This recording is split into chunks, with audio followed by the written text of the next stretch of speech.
लहरों से डरकर नौका पार नहीं होती और कोशिश करने वालों की कभी हार नहीं होती। नमस्कार दोस्तों, आज की वीडियो इस करेंगे हम 13 अप्रैल के सभी महत्वपूर्ण करंट अफेयर। देखिए, आज की वीडियो में जितने भी करंट अफेयर सेलेक्ट किए गए हैं, ये सभी आपकी आगामी परीक्षाओं के लिए मोस्ट इंपॉर्टेंट है। तो शुरू से लास्ट तक वीडियो में बने रहिएगा और देखिए, इस वीडियो को पूरा देखने के बाद आप इसकी PDF फाइल भी डाउनलोड कर सकते हैं। नीचे डिस्क्रिप्शन बॉक्स में आपको इस वीडियो की PDF लिंक मिल जाएगी। तो चलिए शुरू करते हैं इस वीडियो को। देखिए, पहला प्रश्न आज का है कि मानव अंतरिक्ष उड़ान का अंतर्राष्ट्रीय दिवस यानी कि international day of human space flight जो है ये किस दिन मनाया जाता है। तो देखिए, इस दिवस को मनाते हैं 12 अप्रैल को। देखिए, जो आपका संयुक्त राष्ट्र महासभा है इसने 7 अप्रैल 2011 को एक प्रस्ताव पारित करने के बाद 12 अप्रैल को मानव अंतरिक्ष उड़ान का अंतर्राष्ट्रीय दिवस जो है इसको मनाए जाने की घोषणा की थी। तो 12 अप्रैल को हम क्या मनाते हैं हर साल? मानव अंतरिक्ष उड़ान का अंतर्राष्ट्रीय दिवस। और देखिए, इस दिवस के बारे में कुछ और भी खास बातें हैं। देखिए, 12 अप्रैल को एक घटना हुई थी, 12 अप्रैल 1961 को, ठीक है, जब पहली मानव अंतरिक्ष उड़ान का एक सोवियत नागरिक यूरी गागरिन के द्वारा किया गया था, जो कि बाहरी अंतरिक्ष में जाने वाले पहले व्यक्ति बन गए थे। यानी कि अंतरिक्ष में पहुंचने वाले व्यक्ति सबसे पहले व्यक्ति कौन बने थे? यूरी गागरिन, जो कि सोवियत संघ के एक नागरिक थे। और ये कब गए थे? 12 अप्रैल 1961 को, ठीक है। तो इसीलिए ये दिन अमर हो गया और 12 अप्रैल को मनाने क्या लगे? मानव अंतरिक्ष उड़ान का अंतर्राष्ट्रीय दिवस। देखिए, इस ऐतिहासिक घटना ने यानी कि जो आपका ये अंतरिक्ष में पहुंचने वाली घटना हुई थी, ठीक है, तो इसने सभी मानव जाति के लाभ के लिए अंतरिक्ष अन्वेषण का रास्ता खोल दिया था उसके बाद से। और इसके अलावा देखिए, एक और बात है, 12 अप्रैल 1981 की बात है। 12 अप्रैल 1981 को कोलंबिया के पहले स्पेस शटल, जिसका नाम था STS-1 को भी जो है लॉन्च किया गया था। और इसी दिन ये भी जो है, मतलब इसीलिए इस दिन को और भी मतलब याद किया जाता है, इस दिन को याद करने के लिए भी। तो 12 अप्रैल को क्या मनाते हैं? मानव अंतरिक्ष उड़ान का अंतर्राष्ट्रीय दिवस।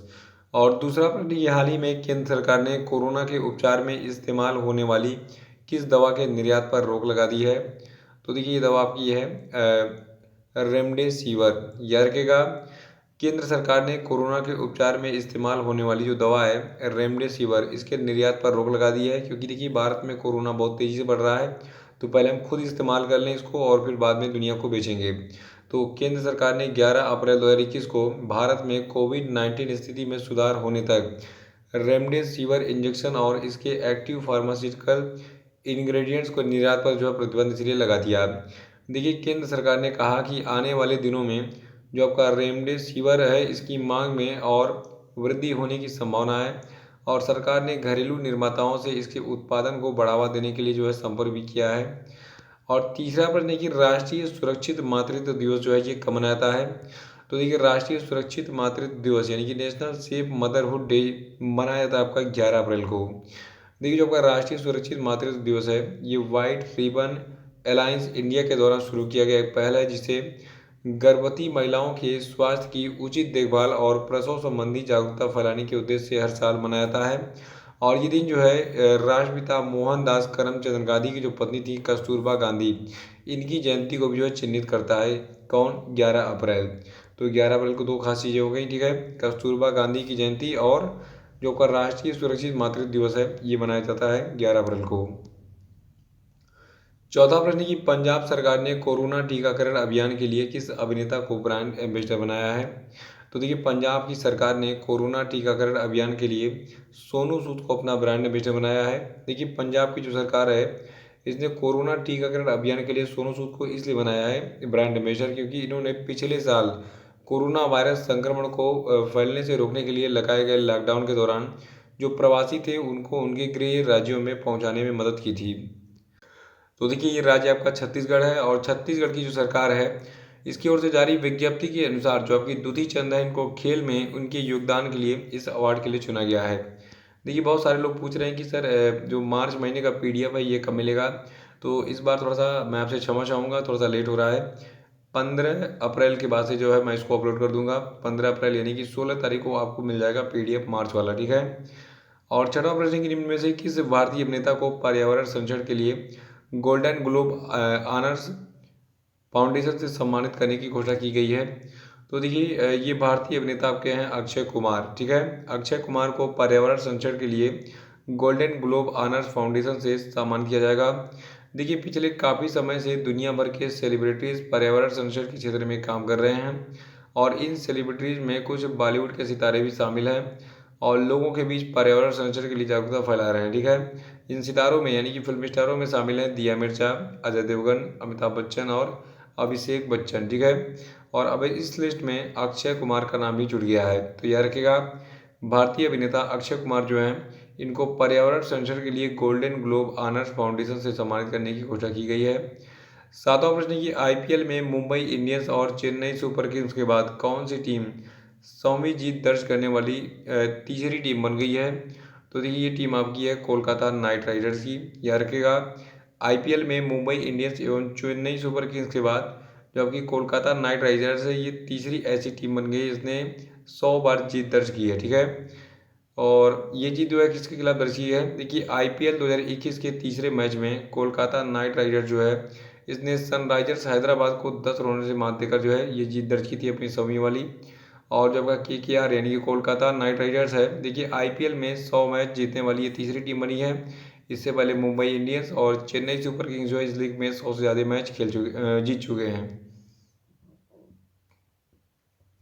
आठवां की केंद्रीय खेल और युवा मामलों के मंत्री किरण रिजिजू ने हाल ही में किस स्थान पर खेलो इंडिया राज्य उत्कृष्टता केंद्र का उद्घाटन किया?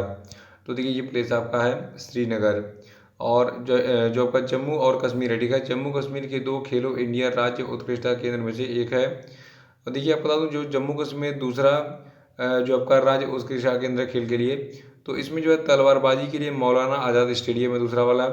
वर्तमान में देखिए 23 राज्यों और केंद्र शासित प्रदेशों में 24 KISEC यानी कि खेलो India state centre for excellence यानी कि खेलो इंडिया राज्य उत्कृष्टता केंद्र जो है स्थापित किए गए हैं। और नवा प्रश्न है कि किस प्रसिद्ध फिल्म निर्माता को night of the order of arts and letters से सम्मानित किए जाने की घोषणा की गई है? तो देखिए ये प्रसिद्ध फिल्म निर्माता आपके हैं गुनीत मोंगा। याद रखिएगा, गुनीत मोंगा जो है इनको night of the order of arts and letters से सम्मानित किया जाएगा। और ये दूसरा सबसे बड़ा नागरिक फ्रांसीसी सम्मान है जो आपका night of the order of arts and letters है।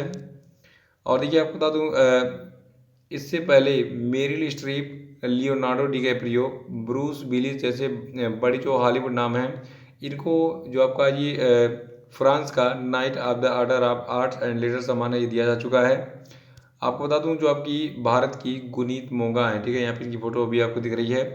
तो एक निर्माता के रूप में गुनीत के पास समीक्षकों के द्वारा प्रशंसित बहुत सारी फिल्में हैं। इनमें मसान है, मसान आपने देखा होगा, लंच बॉक्स, हरामखोर, पेडलर्स, ऑस्कर विजेता लघु फिल्म वृत्तचित्र में पीरियड, एंड ऑफ सेंटेंस शामिल है। ठीक है, बहुत काफ़ी उम्दा टाइप की फिल्में बनाती हैं गुनीत मोंगा।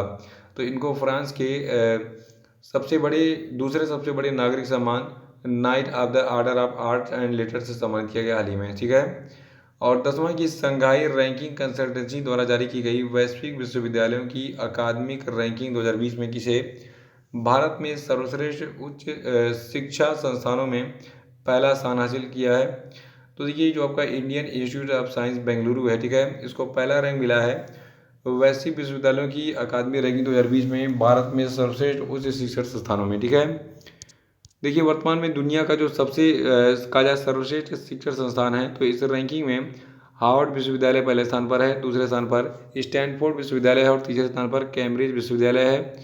और जो भारत का इंडियन इंस्टीट्यूट ऑफ साइंस है, ठीक है, यानी कि IISc बेंगलुरु है, तो इसको जो है 500 और 600 की रैंकिंग के बीच में स्थान मिला हुआ है। ठीक है, और देखिए क्षेत्रीय यानी कि भारत के सर्वश्रेष्ठ संस्थानों की रैंकिंग में IISc बेंगलुरु पहले स्थान पर है, दूसरे स्थान पर IIT मद्रास है और तीसरे स्थान पर आपका कलकत्ता विश्वविद्यालय है।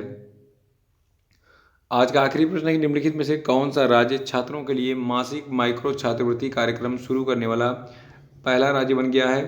तो देखिए ये राज्य आपका है सिक्किम। याद रखेगा, जो आपका सिक्किम राज्य है ये मासिक माइक्रो छात्रवृत्ति कार्यक्रम शुरू करने वाला पहला राज्य बन गया है। देखिए सिक्किम सरकार स्कूली छात्रों के लिए मासिक माइक्रो छात्रवृत्ति कार्यक्रम शुरू करने वाला देश का पहला राज्य बन गया है। इसने श्री अरबिंदो सोसाइटी के साथ एक समझौते ज्ञापन पर हस्ताक्षर किए हैं और सिक्किम के छात्रों के लिए आरो छात्रवृत्ति कार्यक्रम शुरू किया है। देखिए सिक्किम की बात करें तो सिक्किम की कैपिटल गंगटोक है। सिक्किम के गवर्नर हैं गंगा प्रसाद। सिक्किम की पॉपुलेशन है 6.19 लाख। सिक्किम के चीफ मिनिस्टर हैं प्रेम सिंह तमांग। और अब हम बात करेंगे आज के सभी कुछ अपडेट पे, तो सभी लोग कमेंट बॉक्स में आंसर देंगे। देखिए पहला प्रश्न आपके लिए कि देवी शंकर अवस्थी पुरस्कार 2020 किसने जीता, बताइए। और आपके लिए दूसरा प्रश्न है कि हाल ही में भारत ने आतंकवाद विरोध के लिए संयुक्त राष्ट्र ट्रस्ट फंड में कितने डॉलर का योगदान दिया है, बताइए। तीसरा कि विश्व पार्किंसंस दिवस जो है ये कब मनाता है, उत्तर बताइए। चौथा कि विश्व होम्योपैथी दिवस जो है ये किस तिथि को मनाता है, बताइए। और पांचवा कि हाल ही में किस राज्य ने कोविड-19 के प्रसार को रोकने के लिए 14 दिनों का मास्क अभियान लॉन्च किया, बताइए। और अब हम बात करेंगे कल के पूछे गए सभी प्रश्नों के सही उत्तरों की। देखिए कल क्वेश्चन का पहला प्रश्न है कि किस राज्य के स्वास्थ्य विभाग के द्वारा क्रसिंग द कर्व नाम का टीकाकरण अभियान शुरू किया गया है, तो देखिए राज्य केरल है। और दूसरा था कि किस राज्य में सामाजिक दूरी यानी कि सोशल डिस्टेंसिंग को बढ़ावा देने के लिए ब्रेक द चेन अभियान शुरू किया गया, तो देखिए ये राज्य केरल है। और तीसरा था कि हाल ही में किस देश के केंद्रीय शिक्षा मंत्री ने दुनिया का पहला माइक्रो सेंसर आधारित विस्फोटक टेस्ट डिटेक्टर लॉन्च किया है जिसे नैनो स्नीफर नाम दिया गया है, तो देखिए ये देश आपका भारत है। और चौथा था कि किस बैंक के द्वारा हाल ही में स्मार्टअप ग्रांट 2021 के विजेताओं की घोषणा की गई है, तो देखिए बैंक आपका HDFC। और पांचवा प्रश्न था कि हाल ही में कृषि के क्षेत्र में आर्टिफिशियल इंटेलिजेंस समाधानों को बेहतर बनाने के लिए किसने MyGov और HUL के साथ मिलकर आर्टिफिशियल इंटेलिजेंस फॉर एग्रीकल्चर है कदम शुरू किया, तो देखिए इसको शुरू किया है गूगल ने। तो इसी के साथ ये वीडियो समाप्त होता है। वीडियो को लाइक और शेयर कर दीजिएगा, जो लोग नए हैं वो चैनल को सब्सक्राइब कर लेंगे। तो इसी के साथ बहुत बहुत धन्यवाद, thank you and have a nice day.